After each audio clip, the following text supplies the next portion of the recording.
세상에는 작은 선행 하나가 인생을 바꾸는 순간이 있다고 하죠. 모두 대피하세요. 지금 당장요. 또 다른 파도가 몰려옵니다. 모두가 커다란 자연재해 속에서 살기 위해 피하던 그 순간, 오직 세진만이 할아버지를 구하기 위해 달렸습니다. 세진의 눈앞에서 거대한 파도가 다시 방파제를 넘어 밀려오기 시작했어요. 세진의 심장이 격렬하게 뛰었지만 그녀는 더 빨리 달렸습니다. 노인에게 도달한 세진은 지팡이를 맨홀에서 빼내기 위해 온 힘을 다했어요. 할아버지, 제 손 꼭 잡으세요. 이제 곧 파도가 또 밀려올 거예요. 빨리요. 세진의 손이 노인의 주름진 손을 굳게 잡았습니다. 노인의 손은 차갑고 떨리고 있었어요. 노인의 몸은 생각보다 무거웠고 바닷물은 점점 더 높이 차올랐습니다. 주변에서 사람들의 비명소리가 들렸어요. 세진은 본능적으로 노인을 감싸 안았습니다. 그녀는 알고 있었을까요? 지금 마주잡은 노인의 손이 자신의 인생을 송두리째 바꾸게 될 거란 것을요. 두 사람의 이야기 함께 들어보겠습니다. 그 전에 잠깐 시청 전에 구독과 좋아요 잊지 않으셨나요? 꼭 한번 눌러주시면 당신의 하루에 기분 좋은 행운이 찾아올 거예요. 흐린 하늘에서 내리는 비처럼 인생도 때론 예상치 못한 방향으로 흘러가곤 하죠. 부산의 장맛비는 오늘도 어김없이 도시를 적시고 있었습니다. 회색빛 빗줄기가 창문을 두드리는 소리가 사무실 안까지 들려왔어요. 윤세진 대리는 창가에 비친 자신의 모습을 바라보며 깊은 한숨을 내쉬었습니다. 세진, 이번 수출 계약서 검토 아직도 안 끝났어? 도대체 뭐 하는 거야? 배정우 팀장의 날카로운 목소리에 세진은 흠칫 놀라며 현실로 돌아왔어요. 대경해온 해외 영업팀의 분주한 일상은 비 오는 날에도 멈추지 않았습니다. 서류 더미 속에서 고개를 들어 올린 세진의 눈동자에는 피로함이 가득했어요. 요즘 들어 뭔가 이상했습니다. 회계장부와 실제 거래 내역이 맞지 않는 일이 자주 발생했거든요. 네, 팀장님 방금 검토 완료했습니다. 그런데 이번 홍콩 바이어 송금 내역이 조금 이상해서요. 세진의 말에 배정우의 표정이 순간 굳었다가 이내 차갑게 바뀌었어요. 그는 세진의 책상으로 성큼 다가와 서류를 거칠게 빼앗았습니다. 뭐가 이상하다는 거야? 자꾸 쓸데없는 의심하지 말고 내 일이나 제대로 해. 내가 다 확인했으니까 신경 끄고 오후에 있을 미팅 준비나 제대로 해. 또 실수하면 이번엔 정말 가만 안 둘 거야. 뭔가 석연치 않은 기분이 들었지만 세진은 억지로 고개를 끄덕였습니다.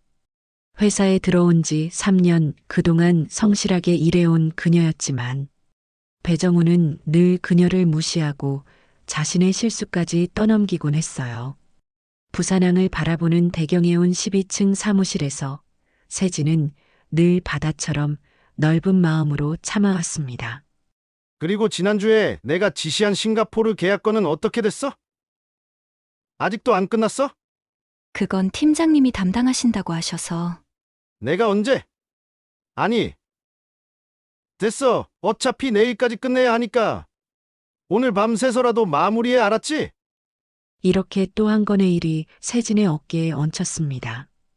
배정우가 자리를 떠나자 옆자리 동료가 작은 목소리로 속삭였어요. 또 떠넘기네. 정말 너무하다. 이틀이 지난 후 세진은 우연히 배정우의 컴퓨터 화면을 보게 되었어요. 그가 잠시 자리를 비운 사이 모니터에는 회사 자금이 개인 계좌로 옮겨지는 내역이 떠 있었죠. 더 충격적인 것은 그 기록들이 모두 세진의 계정으로 처리되어 있다는 점이었습니다. 가슴이 철렁 내려앉았어요. 배정우가 그동안 회사 공금을 빼돌리고 있었고 그 책임을 자신에게 덮어씌우려 한다는 사실이 명백해졌죠. 세진은 잠시 망설였습니다. 이대로 침묵한다면 언젠가 모든 책임은 자신에게 돌아올 테니까요. 빗줄기가 더 거세지던 그날 저녁, 세진은 사무실에 혼자 남았어요. 컴퓨터 앞에 앉아 내부 고발 메일을 작성하기 시작했습니다. 손가락이 키보드 위에서 떨렸지만 정의로운 성격의 그녀로선 이대로 넘어갈 수 없었죠. 야, 세진. 아직도 이래? 갑자기 들려온 배정우의 목소리에 세진은 화면을 급히 닫았습니다. 심장이 빠르게 뛰었어요. 배정우는 비웃듯 미소를 지으며 세진의 책상에 또 다른 서류 뭉치를 툭 내려놓았습니다. 이것도 내일 아침까지 정리해놔. 아, 그리고 내일 오전에 중요한 거래처 미팅이 있으니 그것도 내가 준비해. 나는 급한 일이 생겨서 못 갈 것 같아. 세진은 무거운 마음으로 고개를 끄덕였습니다. 배정우가 떠난 후 그녀는 결심했어요. 내일 아침 일찍 와서 감사팀에 이메일을 보내기로 한 것이었죠. 다음 날 아침 평소보다 일찍 출근한 세진은 떨리는 손으로 내부 고발 메일을 완성했습니다. 증거 자료를 첨부하고 발신 버튼을 누르는 순간 묘한 해방감이 느껴졌어요. 창밖으로는 여전히 비가 내리고 있었지만 그녀의 마음속 무거운 구름은 조금 거친 듯 했습니다. 하지만 세진은 알지 못했어요. 이 작은 용기가 그녀의 인생을 완전히 뒤바꿔 놓을 거라는 사실을. 장마처럼 쏟아지는 시련 속에서도 결국엔 무지개가 찾아올 줄은 말이죠. 부산항의 빗줄기처럼 세진의 인생도 새로운 방향으로 흘러가기 시작했습니다. 폭우가 쏟아지던 오후 부산 전역에 호우경보가 발령되었습니다. 하늘은 마치 검은 먹물을 쏟아붓듯 어두웠고 빗줄기는 가로등 불빛 아래 은빛 창처럼 날카롭게 내리꽂혔어요. 윤세진은 배정우가 급히 떠넘긴 미팅 자료를 서류 가방에 넣으며 사무실을 나섰습니다. 원래는 배정우가 가야 할 미팅이었지만 그는 또 한 번 책임을 회피한 것이었죠.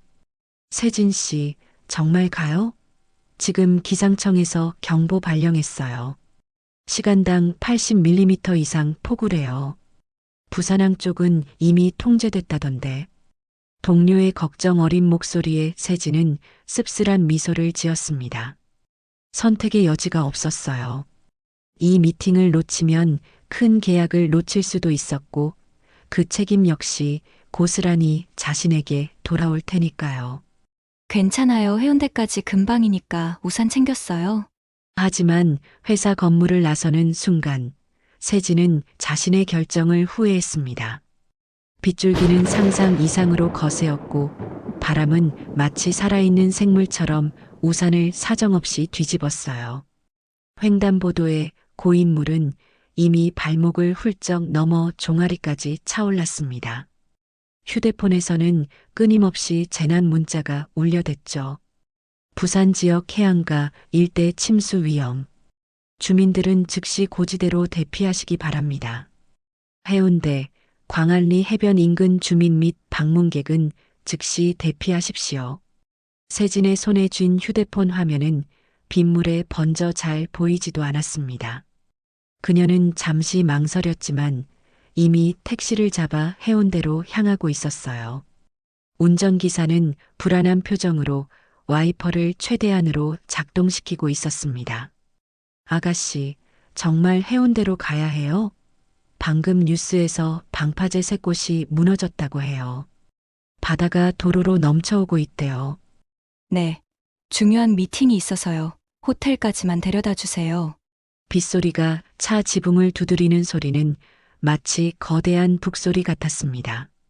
창밖으로 보이는 도로는 이미 강물처럼 변해 있었고 가로수들은 태풍이 지나가듯 거세게 흔들렸어요. 차량 와이퍼가 최대한 속도로 움직여도 앞이 제대로 보이지 않았습니다. 세진의 마음도 그만큼 불안했지만 미팅은 포기할 수 없었죠.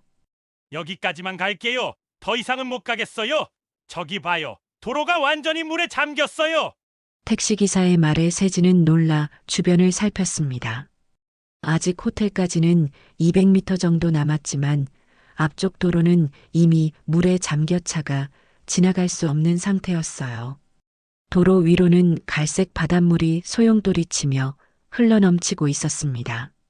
세진은 우산을 꼭 쥐고 택시에서 내렸습니다. 아가씨, 돌아가세요. 저기 가면 위험해요. 빨리 안전한 곳으로 가세요. 택시기사의 외침이 바람에 묻혔습니다. 세진은 서류 가방을 단단히 안고 폭우 속을 걷기 시작했어요. 바닷가 쪽에서는 3미터가 넘는 파도가 방파제를 넘어 도로까지 밀려오고 있었습니다.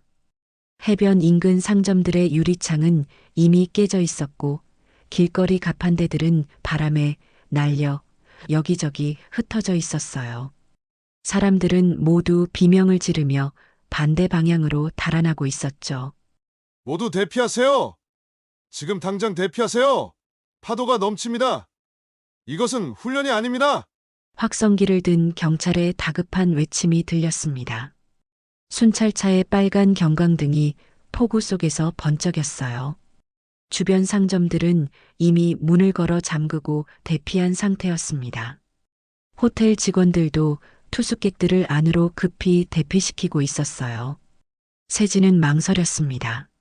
미팅은 중요했지만 이 상황에서 강행하는 것은 무모해 보였죠. 그때였습니다. 누구 좀 도와주세요, 제발. 희미한 목소리가 폭우 속에서 들려왔어요. 세진은 주변을 둘러보았습니다.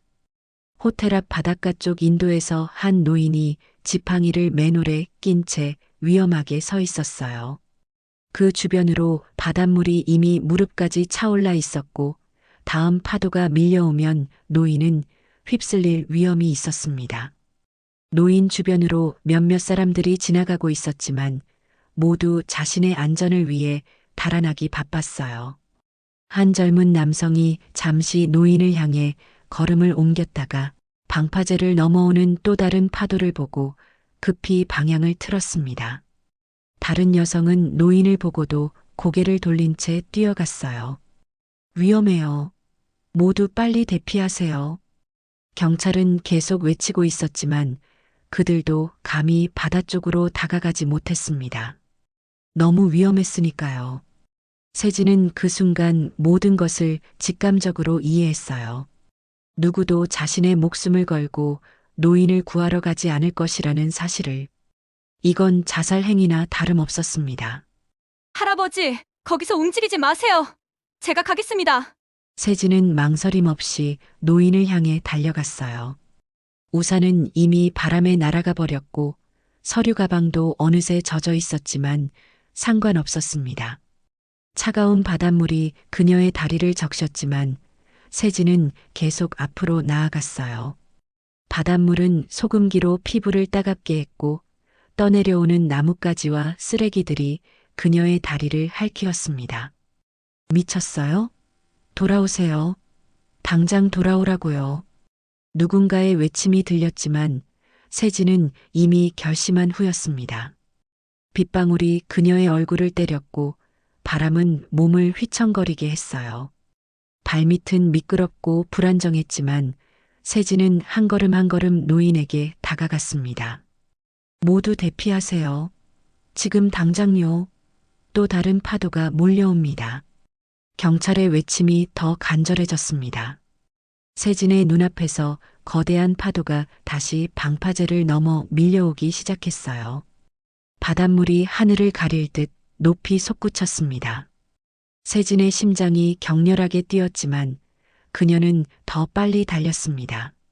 노인에게 도달한 세진은 지팡이를 맨홀에서 빼내기 위해 온 힘을 다했어요. 할아버지, 제 손 꼭 잡으세요. 이제 곧 파도가 또 밀려올 거예요. 빨리요. 세진의 손이 노인의 주름진 손을 굳게 잡았습니다. 노인의 손은 차갑고 떨리고 있었어요. 지팡이는 어쩔 수 없이 포기하고 노인을 안전한 곳으로 데려가는 것이 먼저였습니다. 세진은 노인의 허리를 부축해 천천히 호텔 방향으로 걸음을 옮겼어요. 노인의 몸은 생각보다 무거웠고 바닷물은 점점 더 높이 차올랐습니다. 젊은이, 고마워. 내가 죽을 뻔했어. 노인의 목소리는 바람에 묻혀 희미하게 들렸어요. 그의 눈에는 두려움과 감사함이 동시에 어려 있었습니다. 그때 세진의 목에 걸려있던 사원증이 풀려 노인의 외투 안으로 미끄러져 들어갔어요. 하지만 그녀는 알아채지 못했습니다. 생명이 위험한 상황에서 사원증 같은 건 중요하지 않았으니까요. 할아버지, 이제 곧 안전한 곳에 도착해요. 조금만 더 힘내세요. 제 어깨에 기대셔도 돼요. 세진이 노인을 부축한 채 호텔 입구에 거의 도달했을 때 뒤에서 또 다른 거대한 파도가 밀려왔습니다. 주변에서 사람들의 비명소리가 들렸어요.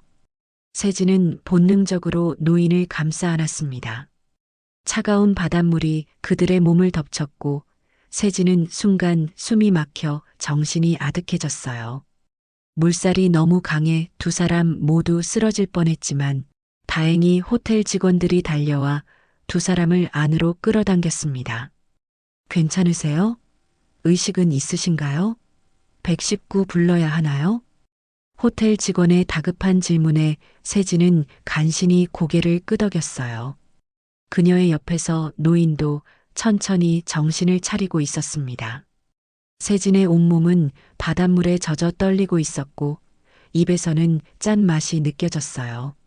하지만 이상하게도 그녀의 마음은 따뜻했습니다. 내 이름은 장태수라고 하네. 자네가 내 목숨을 구했어.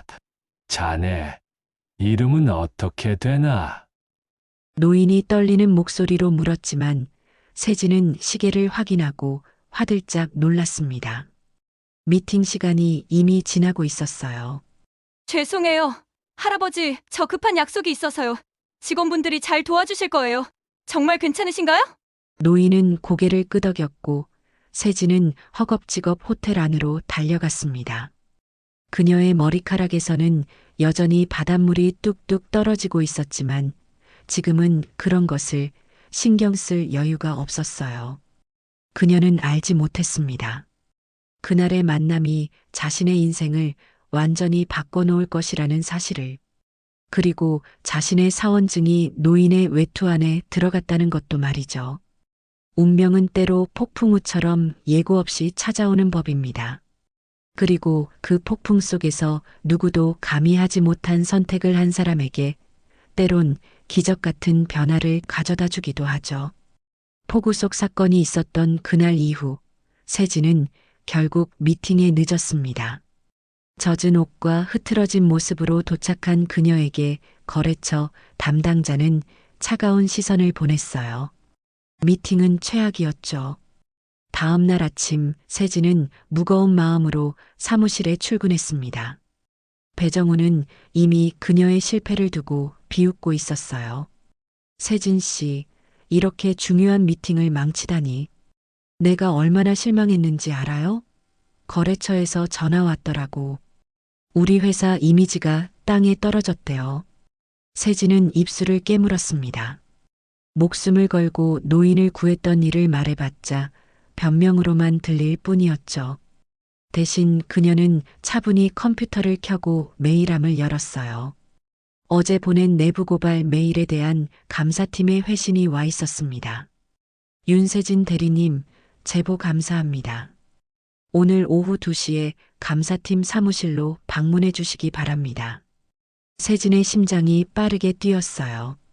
드디어 진실이 밝혀질 것이라는 기대감과 동시에 불안감도 밀려왔습니다. 그날 오후 세진은 조용히 14층 감사팀 사무실을 찾았어요.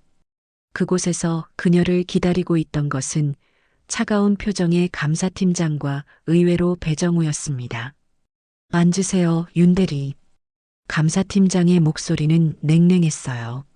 세진은 불안한 마음으로 자리에 앉았습니다. 배정우는 마치 승리자처럼 미소를 지으며 그녀를 바라봤죠. 윤세진 대리, 당신이 보낸 내부 고발건에 대해 배정우 팀장님과 이야기를 나눴습니다. 그런데 팀장님께서 가져오신 증거 자료를 보니 오히려 당신이 회사 자금을 유용한 정황이 발견됐더군요. 세진의 얼굴에서 핏기가 싹 가셨어요. 그녀는 황급히 말했습니다. 그건 말도 안 됩니다. 제가 가지고 있는 증거가 있어요. 배정우 팀장님이 제 계정으로 접속해서. 충분합니다. 감사팀장이 손을 들어 세진의 말을 끊었어요. 여기 당신의 계정으로 접속한 로그 기록, 당신 명의로 이체된 거래 내역, 그리고 당신이 작성한 것으로 보이는 허위 보고서가 있습니다. 어떻게 설명하실 건가요? 세진은 입을 다물었습니다. 모든 것이 완벽하게 조작되어 있었어요. 배정우는 분명 그녀가 거래처 미팅에 간 사이 증거를 조작했을 것입니다. 세진은 필사적으로 상황을 설명하려 했지만 모든 증거는 그녀를 향하고 있었어요. 세진이 자신의 이메일에서 증거 파일을 찾으려 했지만 놀랍게도 모든 메일이 삭제되어 있었습니다. 백업해 두었던 USB도 책상 서랍에서 사라졌어요. 세진의 얼굴이 하얗게 변했습니다. 회의가 끝났습니다. 윤 대리, 당신에 대한 징계위원회가 내일 소집될 예정이니 준비하시기 바랍니다. 회의가 끝나고 복도를 걸어 나오는 세진의 다리가 후들거렸어요. 배정우가 그녀 뒤에서 따라왔습니다. 세진 씨, 안타깝네요. 그래도 나한테 덤비지만 않았어도 이런 일은 없었을 텐데. 세진은 주먹을 꽉 쥐었지만 아무 말도 하지 않았습니다. 눈물이 그녀의 눈가에 맺혔지만 배정우 앞에서 울고 싶지는 않았어요. 그날 밤 세진은 모든 방법을 동원해 증거를 복구하려 노력했지만 소용없었습니다. 누군가 철저하게 그녀의 모든 흔적을 지워버린 것이었죠. 다음 날 징계위원회는 세진에게 회사 자금 유용 및 업무상 배임이라는 중징계를 내렸어요. 사실상 해고였습니다. 세진은 믿을 수 없다는 표정으로 회의실을 나왔어요. 사무실로 돌아오자 동료들의 시선이 느껴졌습니다. 어제까지만 해도 그녀와 웃으며 이야기하던 사람들이 이제는 모두 고개를 돌렸어요. 세진 씨, 짐 정리하고 오늘 안에 회사를 나가주세요. 인사팀 직원의 차가운 말에 세진은 무감각하게 고개를 끄덕였습니다. 그녀는 묵묵히 자신의 책상으로 가 짐을 싸기 시작했어요. 3년 동안 성실하게 일했던 흔적들이 작은 상자 하나에 담겼습니다. 가족사진, 작은 화분, 메모장. 세진은 마지막으로 책상을 둘러보았어요. 옆자리 동료 미진이 조심스럽게 다가왔습니다. 그녀의 눈에는 미안함이 가득했어요. 세진은 작게 미소 지었습니다. 적어도 한 사람은 자신을 믿어주고 있다는 사실이 작은 위로가 되었어요. 세진은 짐 상자를 들고 사무실을 나섰습니다. 엘리베이터 안에서 그녀는 마지막으로 회사 건물을 올려다봤어요. 3년간의 시간이 주마등처럼 스쳐 지나갔습니다. 첫 출근 날의 설렘, 밤샘 작업했던 프로젝트들, 동료들과 나눴던 웃음. 이제 모든 것이 끝났어요. 비가 그친 거리를 걸으며 세진은 자신의 상황을 실감하기 시작했습니다. 회사에서 부당하게 해고당했고 이력서에는 불명예 퇴직이라는 낙인이 찍혔죠. 새 직장을 구하는 것도 쉽지 않을 테고 당장 월세와 생활비도 걱정이었어요. 그녀의 눈에서 뜨거운 눈물이 흘러내렸습니다. 작은 원룸 앞에 도착한 세진은 무거운 한숨을 내쉬었어요. 방 안으로 들어서자 적막감이 그녀를 감쌌습니다. 짐 상자를 바닥에 내려놓은 세진은 침대에 털썩 주저앉았어요. 창밖으로는 이제 맑은 하늘이 보였지만 그녀의 마음속은 여전히 폭풍우가 지나가는 듯 했습니다. 이제 어떻게 해야 하지? 세진의 중얼거림이 적막한 방 안에 흩어졌습니다. 그녀는 알지 못했어요. 폭우 속에서 구한 그 노인이 대한민국 어딘가에서 세진을 애타게 찾고 있다는 사실을 말이죠. 한편 부산의 폭풍우가 지나간 후 서울 강남의 대저택에는 평온함이 감돌았습니다. 장태수 회장은 침대에 누워 천장을 바라보고 있었어요. 78년의 세월이 깊게 패인 주름진 얼굴에는 지난 며칠간의 피로가 역력했습니다. 폭우 속에서 죽음의 문턱까지 갔다 온 경험은 그에게 강한 충격을 주었죠. 회장님, 약 드실 시간입니다. 정원우 비서실장이 조용히 방에 들어왔어요. 45년의 나이에도 단정한 외모와 차분한 태도를 유지하는 정. 실장은 20년 넘게 장 회장의 그림자처럼 그를 보좌해 왔습니다. 장 회장은 천천히 몸을 일으켜 앉았어요. 헌우야, 내 외투는 어떻게 됐지? 세탁소에 보냈다가 방금 돌아왔습니다. 옷장에 걸어두었습니다만. 장 회장은 고개를 저었습니다. 그의 눈빛에는 무언가 찾고 있는 듯한 간절함이 있었어요. 아직 확인 안 했지.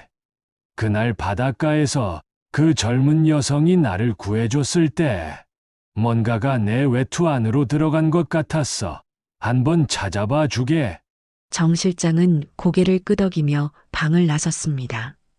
잠시 후 그는 깨끗이 세탁된 외투를 들고 돌아왔어요. 장 회장은 천천히 외투 주머니를 하나하나 뒤지기 시작했습니다. 안감을 더듬던 그의 손에 무언가가 걸렸어요. 여기 있군. 장 회장이 꺼낸 것은 플라스틱 카드 한 장이었습니다. 세탁 과정에서도 온전히 남아있는 사원증이었어요. 카드에는 젊은 여성의 사진과 함께 대경에 온 해외 영업팀 윤세진 대리라는 글자가 선명했습니다. 바로 이 사람이야. 장 회장의 목소리가 떨렸어요. 사진 속 단정한 모습의 여성은 분명 그날 폭우 속에서 자신의 목숨을 구해준 그 사람이었습니다. 지팡이가 맨홀에 끼어 꼼짝할 수 없었던 그때, 모두가 자신의 안전만을 챙겨 도망가던 그때, 오직 그녀만이 위험을 무릅쓰고 달려왔었죠. 정 실장, 이 사람을 찾아줘. 대경에 온 부산에 있는 무역회사인 것 같은데.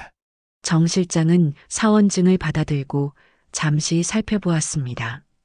그의 표정은 여전히 차분했지만 눈빛에는 호기심이 어렸어요.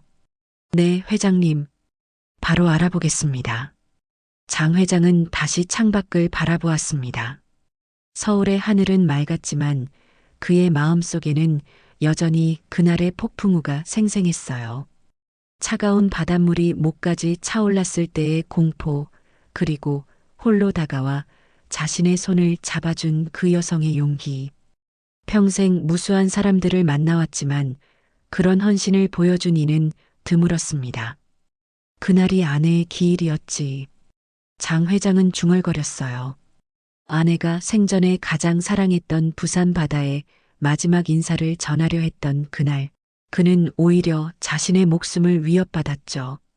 하지만 윤세진이라는 이름의 젊은 여성 덕분에 그는 살아서 돌아올 수 있었습니다. 그에게는 이제 갚아야 할 은혜가 생긴 것이었어요. 이틀 후, 정 실장은 장 회장의 서재를 조심스럽게 두드렸습니다. 그의 손에는 갈색 서류 봉투가 들려 있었어요. 회장님, 윤세진 씨에 관한 정보를 모두 수집했습니다. 장 회장은 독서용 안경을 내려놓고 고개를 들었습니다. 그의 눈빛에는 기대감이 어려 있었어요. 어떤 사람인가? 정 실장은 서류를 펼치며 차분히 보고를 시작했습니다. 윤세진 씨는 32세로 부산대학교 국제무역학과를 졸업했습니다. 성적은 우수했고 대경해운에서 3년간 해외 영업 업무를 담당했습니다. 평판은 매우 좋았으며 성실하고 책임감 있는 직원으로 알려져 있었습니다. 장 회장은 고개를 끄덕이며 더 깊은 내용을 기다렸어요. 정 실장은 잠시 망설이다 이어 말했습니다. 하지만 일주일 전 그녀는 회사에서 해고되었습니다. 해고라고? 왜? 장 회장의 눈썹이 치켜 올라갔어요. 정 실장은 차분히 설명을 이어갔습니다. 표면적인 이유는 회사 자금 유용 및 업무상 배임이라고 합니다. 하지만 제가 내부 관계자를 통해 알아본 바로는 실제로는 그녀의 직속 상관인 배정우 팀장이 회사 자금을 횡령하고 그 책임을 윤세진 씨에게 떠넘긴 것으로 보입니다. 장 회장의 표정이 어두워졌어요. 그는 무겁게 한숨을 내쉬었습니다. 그래서 지금은 어디에 있나? 현재 부산 해운대 근처 원룸에서 지내고 있습니다. 해고된 후 재취업을 위해 노력 중이지만 불명예 퇴직이라는 기록 때문에 어려움을 겪고 있는 것으로 보입니다. 장 회장은 책상 위에 놓인 사진을 집어들었어요. 그것은 정 실장이 수집한 자료 중 하나로 세진이 회사 행사에서 찍힌 모습이었습니다. 그녀의 얼굴에는 밝은 미소가 어려 있었죠. 장 회장은 그 사진을 오랫동안 바라보았어요. 정말 아이러니하군. 나의 목숨을 구해준 사람이 이런 부당한 대우를 받다니. 그의 목소리에는 분노와 결연함이 섞여 있었습니다. 정 실장은 잠시 침묵하다가 조심스럽게 물었어요. 회장님, 어떻게 하시겠습니까? 장태수 회장은 천천히 일어나 창가로 걸어갔습니다. 서울의 도시 풍경이 그의 앞에 펼쳐졌어요. 대성그룹의 명예회장으로서 그는 국내 경제계에서 막강한 영향력을 가진 인물이었죠. 그리고 이제 그 힘을 사용할 때가 온 것 같았습니다. 내일 아침 일찍 부산으로 가지. 부산으로요? 그래, 내가 직접 그녀를 만나고 싶어. 그리고 대경해운에 대해서도 조사해 특히 그 배정우라는 사람의 비리에 대해 철저히 알아봐. 정 실장은 고개를 끄덕였습니다. 그는 장 회장의 표정에서 결단력을 읽을 수 있었어요. 그리고 한 가지 더. 우리 그룹 감사팀에 자리가 있는지 알아봐. 특별 고문 같은 자리 말이야. 정 실장의 눈이 조금 커졌지만 그는 전문가다운 태도로 감정을 감추고 고개를 끄덕였습니다. 알겠습니다, 회장님. 모든 준비를 마치겠습니다. 장 회장은 다시 세진의 사진을 바라보았어요. 그의 눈빛에는 이제 따뜻한 결의가 담겨 있었습니다. 단 한 번의 만남이었지만 그녀는 나에게 생명의 은인이야. 이제 내가 그 은혜를 갚을 차례지. 비가 그친 후에 맑은 하늘처럼 장 회장의 마음은 명확했습니다. 그는 윤세진을 찾아 그녀의 인생에 새로운 기회를 주기로 결심했어요. 운명의 실타래는 이제 두 사람을 다시 한번 엮어갈 준비를 하고 있었습니다. 해고 이후 일주일 윤세진의 원룸은 정막에 잠겨 있었습니다. 창문을 때리는 빗소리만이 공간을 채우고 있었어요. 부산의 날씨는 마치 세진의 마음처럼 다시 흐려졌습니다. 그녀는 침대 위에 앉아 노트북으로 구직 사이트를 살펴보고 있었어요. 불명예 퇴직이라는 꼬리표가 그녀를 따라다니며 재취업을 어렵게 만들고 있었습니다. 또 거절이군. 세진은 한숨을 내쉬며 이메일을 닫았어요. 벌써 10번째 거절 통보였습니다. 무역업계는 생각보다 좁았고 대경해운에서의 해고, 소문은 빠르게 퍼져 있었죠. 그녀는 지친 표정으로 천장을 바라보았습니다. 통장 잔고는 점점 줄어들고 있었고 다음 달 월세도 걱정이었어요. 창밖으로는 여전히 비가 내리고 있었습니다. 이번 비는 지난번 폭우만큼 거세지는 않았지만 그녀의 마음에는 또 다른 폭풍이 몰아치고 있었어요. 배정우의 배신, 회사의 부당한 처사, 동료들의 냉담한 태도, 모든 것이 그녀를 무겁게 짓눌렀습니다. 그때 초인종 소리가 울렸어요. 누구지? 세진은 의아한 표정으로 고개를 들었습니다. 이 시간에 찾아올 사람이 없었어요. 미진이 가끔 위로차 들르긴 했지만 오늘은 연락이 없었죠. 초인종은 다시 한번 울렸습니다. 세진은 천천히 일어나 문으로 향했어요. 평소라면 인터폰으로 확인했겠지만 오래된 원룸이라 인터폰이 고장난 상태였습니다. 그녀는 조심스럽게 문을 살짝 열어 밖을 내다보았어요. 문 앞에는 낯선 중년 남성이 서 있었습니다. 완벽하게 다림질된 검은색 양복에 단정한 넥타이를 맨 그는 마치 대기업 임원 같은 분위기를 풍겼어요. 비를 피하기 위해 그의 손에는 큰 우산이 들려 있었습니다. 윤세진 씨 맞으신가요? 남자의 목소리는 부드럽지만 신뢰감이 느껴졌어요. 세진은 경계하는 표정으로 고개를 끄덕였습니다. 네. 그런데 누구시죠? 제 이름은 정원우입니다. 대성그룹 비서실장이고요. 저희 회장님께서 직접 뵙고 싶어 하십니다. 세진은 혼란스러운 표정을 지었어요. 대성그룹? 그녀와는 전혀 관계없는 대기업이었습니다. 분명 뭔가 착오가 있는 것 같았어요. 정원우는 미소 지으며 고개를 저었습니다. 그리고 조금 옆으로 물러서자 그의 뒤에 서 있던 노신사가 드러났어요. 흰 머리에 깊은 주름이 있는 노인은 품이 있는 모습이었습니다. 세진은 그 순간 숨을 멈췄어요. 그 얼굴, 그녀가 폭우 속에서 구했던 바로 그 노인이었습니다. 할아버지, 세진의 목소리가 떨렸어요. 노인은 따뜻한 미소를 지으며 고개를 끄덕였습니다. 세진은 말문이 막혔습니다. 그날 이후 그 노인에 대해 가끔 생각했지만 다시 만날 거라고는 상상도 못했어요. 특히 이런 상황에서는 더욱 그랬죠. 들어가도 되겠소? 노인의 부드러운 질문에 세진은 황급히 문을 활짝 열었습니다. 좁은 원룸이 갑자기 부끄러워졌어요. 두 남자가 실내로 들어오자 세진의 15평 원룸은 더욱 비좁아 보였습니다. 세진은 급히 소파 위에 옷가지들을 치우고 자리를 마련했어요. 앉으세요. 차라도 드릴까요? 괜찮소. 오래 머물 생각은 아니니. 노인은 천천히 소파에 앉았습니다. 정원우는 그의 곁에 조용히 섰어요.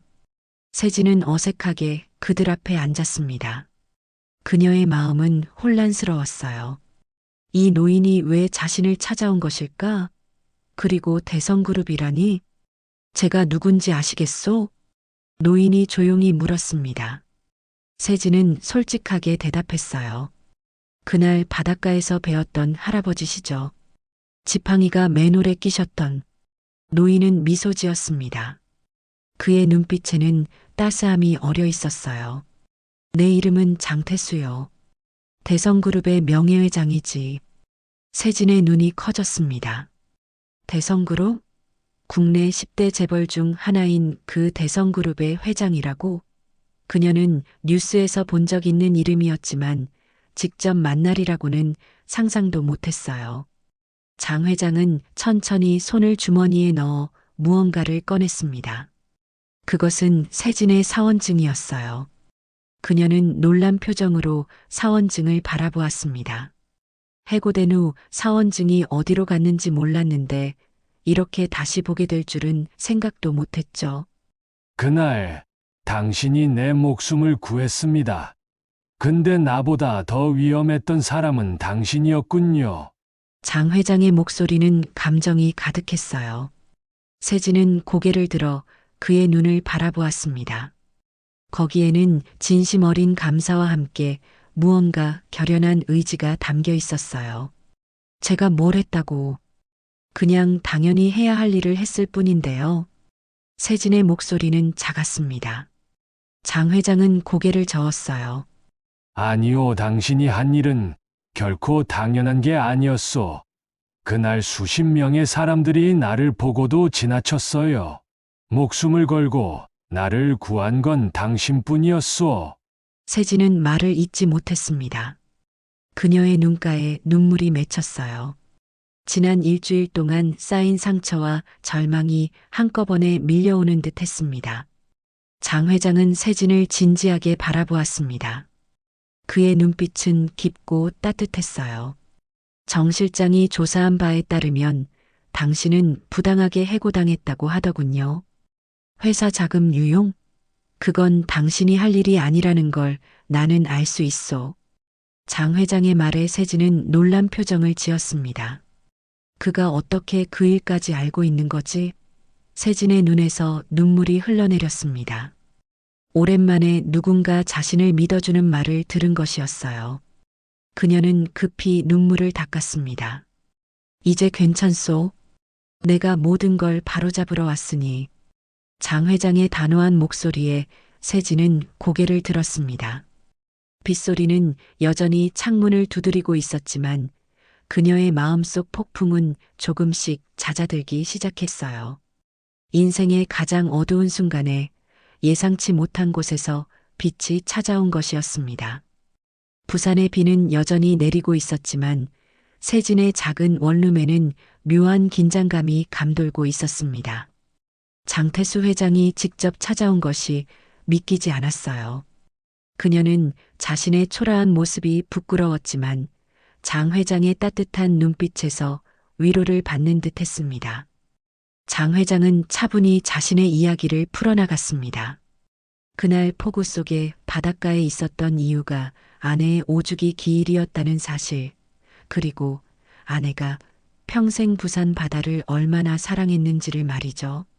70년 전 전쟁 중에 피난 왔던 그 해변에서 아내와 처음 만났다는 이야기를 들려주었어요. 아내의 유언대로 매년 기일마다 바다를 찾아 인사를 드리는 그의 마음의 세진은 깊은 감동을 느꼈습니다. 윤세진 씨 덕에 내 아내가 가장 사랑하던 바다를 무사히 보고 돌아올 수 있었소. 어쩌면 우리의 만남은 아내가 내게 보낸 마지막 선물인지도 모르겠군요. 장 회장의 눈에 그리움과 감사가 어렸습니다. 창밖으로 떨어지는 빗방울이 유리창에 만드는 패턴이 마치 눈물 자국 같았어요. 세진은 말없이 그의 이야기를 경청했습니다. 따뜻한 차 한 잔을 건네며 그녀의 눈에도 촉촉한 감동이 서려 있었어요. 정원우 실장은 조용히 서류 가방을 열어 몇 장의 서류를 꺼냈습니다. 장 회장의 지시로 그는 세진의 회사에 대한 철저한 조사를 진행했던 것이었어요. 배정우가 오래전부터 회사 자금을 유용해 왔으며 세진이 그것을 고발하려 하자 모든 증거를 그녀에게 덮어씌웠다는 사실까지 모두 밝혀진 상태였습니다. 세진은 놀란 표정을 감추지 못했어요. 대성그룹의 영향력이 어디까지인지 새삼 실감했습니다. 국내 10대 재벌 그룹의 힘이란 그런 것이겠지요. 그녀는 조용히 장 회장의 다음 말을 기다렸어요. 장 회장은 평생 사업을 하며 지켜온 원칙에 대해 이야기했습니다. 정직하고 성실한 사람을 곁에 두는 것, 그것이 그의 철학이었어요. 세진은 그런 사람이었습니다. 목숨을 걸고 낯선 노인을 구할 만큼 용기 있고 회사의 부정을 보고 정의롭게 행동할 만큼 원칙 있는 사람. 그런 세진에게 장 회장은 대성그룹 감사팀 특별고문이라는 자리를 제안했어요. 감사팀 특별고문이요? 하지만 저는 그런 높은 자리에 맞는 경력이 없어요. 저는 그저 평범한 대리였을 뿐인데. 세진은 놀라 말문이 막혔습니다. 그녀의 손이 떨려왔어요. 계약서에 적힌 연봉은 세진이 대경해운에서 받던 것의 3배가 넘었습니다. 게다가 서울 회사 근처에 주택 지원까지. 그녀는 믿기지 않았어요. 이건 너무 과분해요. 제가 이런 대우를 받을 자격이 있는지 모르겠어요. 장 회장은 손을 들어 그녀의 말을 부드럽게 막았습니다. 그의 눈에는 확신이 가득했어요. 당신의 경력보다 더 중요한 것은 당신의 인격과 판단력이요. 내 회사에도 배정우 같은 사람들이 있을 거요. 그들을 찾아내고 바로잡기 위해서는 당신 같은 사람이 필요하오. 장 회장은 세진의 눈을 똑바로 바라보며 진지하게 말했습니다. 그는 세진 같은 사람이 부당하게 고통받는 세상을 바로잡고 싶다고, 배정우 같은 사람이 승승장구하고 세진 같은 사람이 쓰러지는 세상은 옳지 않다고 말했어요. 세진의 눈에 눈물이 맺혔습니다. 지난 일주일간 그녀가 느꼈던 모든 절망과 좌절이 한순간에 밀려왔어요. 장 회장은 대경해운의 일도 해결해 주겠다고 약속했습니다. 배정우의 비리는 반드시 밝혀질 것이고 세진에게 씌워진 누명도 벗겨주겠다는 것이었어요. 감사합니다, 회장님. 정말 감사합니다. 세진의 진심 어린 말에 장 회장은 고개를 끄덕였습니다. 그의 눈빛은 마치 자신의 딸을 바라보는 듯 따뜻했어요. 그는 나직이 덧붙였습니다. 당신을 만난 건 우연이 아니라 운명이었던 것 같소. 내 아내가 당신을 보내준 게 틀림없어요. 그녀는 항상 선한 마음을 가진 사람들이 보상받는 세상을 꿈꿨으니까. 장 회장의 말에 세진의 마음은 더욱 따뜻해졌습니다. 그녀는 자신의 선택이 옳았다는 것을 다시 한번 확신했어요. 비록 그로 인해 직장을 잃었지만 더 큰 운명의 문이 열린 것이었습니다. 다음 날 아침 서울행 기차가 예약되어 있다는 말에 세진은 설렘과 두려움이 교차하는 것을 느꼈어요. 정 실장이 모든 준비를 도와줄 것이라는 장 회장의 말에 그녀는 안심했습니다. 이제 새로운 인생이 시작되는 것이었어요. 장 회장과 정 실장이 자리에서 일어나자 세진도 함께 일어났습니다. 장 회장은 그녀의 손을 따뜻하게 잡았어요. 새로운 시작을 환영하오. 윤세진 고문. 그의 손에서 전해지는 따스함은 마치 아버지의 손길 같았습니다. 세진의 눈에서 맑은 눈물이 흘러내렸어요. 그것은 슬픔의 눈물이 아니라 희망과 감사의 눈물이었습니다. 창밖으로는 비가 그치기 시작했고 구름 사이로 옅은 햇살이 비치고 있었어요. 폭풍우가 지나간 후에 맑은 하늘처럼 세진의 앞에는 이제 새로운 길이 펼쳐져 있었습니다. 때로는 인생의 가장 어두운 순간에 가장 밝은 빛이 찾아오는 법이죠. 그리고 그 빛은 때때로 우리가 가장 예상치 못한 곳에서 찾아오기도 합니다. 세진에게 그 빛은 폭우 속에서 만난 한 노인의 모습으로 다가왔던 것이었어요. 서울의 아침은 부산과는 또 다른 활기로 가득 차 있었습니다. 강남의 대형 빌딩들 사이로 햇살이 쏟아지는 가운데 윤세진은 대성그룹 본사 앞에 서 있었어요. 새로 맞춘 정장을 입고 손에는 정원우 실장이 전달해준 서류 가방을 들고 있었습니다. 가슴 한편으로는 떨림이 밀려왔지만 그녀의 눈빛은 단단했어요. 오늘부터 새로운 시작이구나. 세진은 마음속으로 중얼거리며 깊은 숨을 들이마셨습니다. 대성그룹 본사는 50층 높이의 유리타워로 햇빛을 받아 반짝이는 외벽이 마치 그녀의 새 출발을 축복하는 듯 했어요. 한 달 전까지만 해도 부산의 작은 무역회사에서 대리로 일하던 그녀가 이제는 국내 10대 재벌 기업의 감사팀 특별 고문이 되어 있다는 사실이 아직도 실감나지 않았습니다. 32층 감사팀 사무실로 안내된 세진은 창가에 위치한 자신의 사무실에 들어섰어요. 창밖으로 서울의 도시 풍경이 한눈에 들어왔습니다. 책상 위에는 환영 꽃다발과 함께 장 회장의 친필 메모가 놓여 있었어요. 새로운 시작을 축하합니다. 당신의 정직함과 용기가 우리 회사를 더 나은 곳으로 만들어줄 것을 믿습니다. 묵음 장태수. 세진의 눈가가 촉촉해졌습니다. 그녀는 창밖을 바라보며 잠시 감정을 추스렀어요.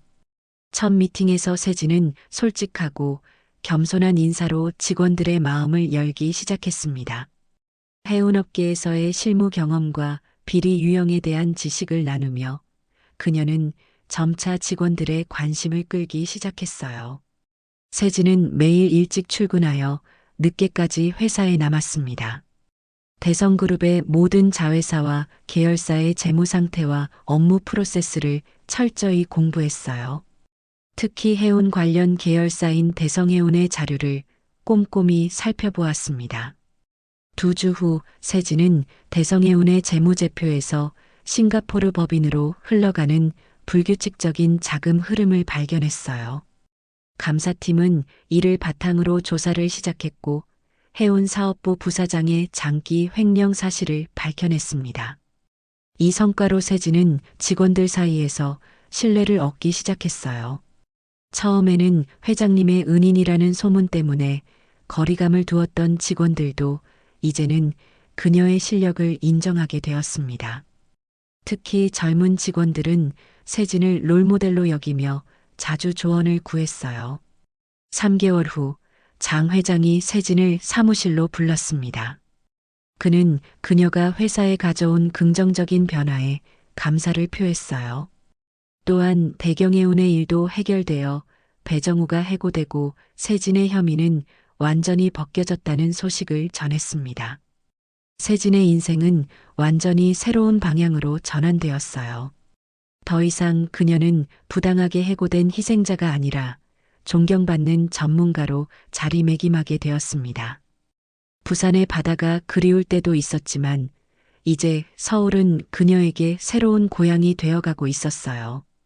폭우 속에서 노인을 구했던 그날의 용기는 이제 불의에 맞서는 그녀의 무기가 되었습니다.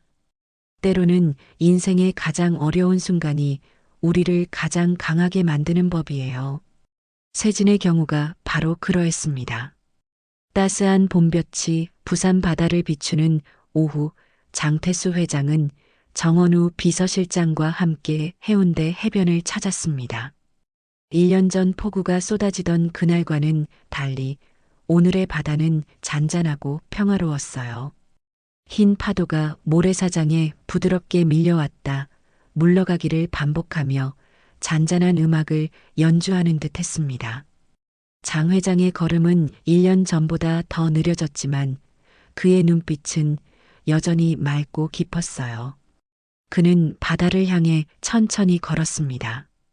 그의 오른편에는 정 실장이, 왼편에는 윤세진이 함께했어요.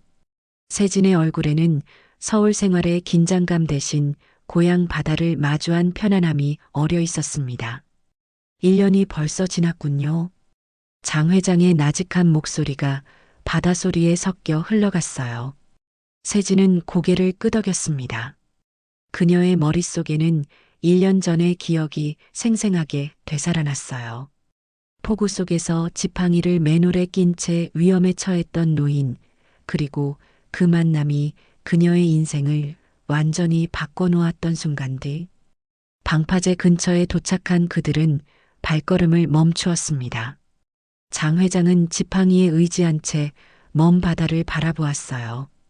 그의 눈빛에는 깊은 그리움과 평온함이 공존하고 있었습니다. 내 아내가 항상 이 바다를 좋아했소. 그의 목소리는 부드러웠지만 강한 감정이 담겨 있었어요. 바람에 실려 멀리 퍼져나가는 듯 했습니다. 장 회장은 주머니에서 작은 종이 상자를 꺼냈습니다. 그 안에는 흰 꽃잎들이 담겨 있었어요. 오늘은 내 아내의 육축이요. 매년 이날이면 꽃을 바다에 뿌리곤 했지. 장 회장은 천천히 상자를 열었습니다. 봄바람이 부드럽게 불어오자 그는 꽃잎을 한 움큼 집어 바다를 향해 뿌렸어요. 하얀 꽃잎들이 바람을 타고 춤추듯 바다 위로 흩어졌습니다. 아내가 자네를 좋아했을 거요. 세진 씨. 장 회장의 목소리에는 따스함이 묻어났어요. 세진은 가슴이 따뜻해지는 것을 느꼈습니다. 바다 위로 노을이 지기 시작했어요. 붉은 햇살이 물결 위에 금빛길을 만들었습니다. 장 회장은 다시 한번 꽃잎을 바다에 뿌렸어요. 꽃잎들은 춤추듯 바다로 향했습니다. 장 회장님, 저는 정말 감사드립니다. 제 인생을 바꿔주셔서요. 세진의 진심 어린 말에 장 회장은 고개를 저었습니다. 그의 눈빛은 따뜻했어요. 당신 같은 사람을 만나게 해준 이 바다. 살아보니 결국 사람 하나가 인생을 바꾸는 법이더군요. 세 사람은 천천히 바다를 등지고 걸음을 옮겼습니다. 그들의 뒤로 파도는 여전히 잔잔히 밀려왔다 물러갔어요. 변함없는 바다처럼 인생도 끊임없이 흘러갑니다. 세진은 걸으며 문득 뒤를 돌아보았습니다. 노을진 바다는 마치 꿈결 같았어요. 정의는 때론 외롭지만 반드시 누군가 보고 있습니다. 진짜 부자는 위험 속에서도 타인을 먼저 생각하는 사람입니다. 선한 마음으로 베푼 행동은 반드시 인연이 되어 돌아오게 마련이죠. 태양이 수평선 너머로 완전히 사라지고 바다 위로 첫별이 빛나기 시작했어요. 마치 새로운 이야기의 시작을 알리듯이 말입니다. 오늘의 사연 어떻게 들으셨나요? 오늘의 사연이 여러분의 마음을 밝히는 작은 등불이 되었다면 감상 한마디 댓글로 부탁드립니다. 귀한 시간 내주셔서 감사합니다. 다음 영상 누르시기 전에 구독과 좋아요 한번 눌러주시면 오늘 행복과 행운이 가득한 하루가 되실 거예요.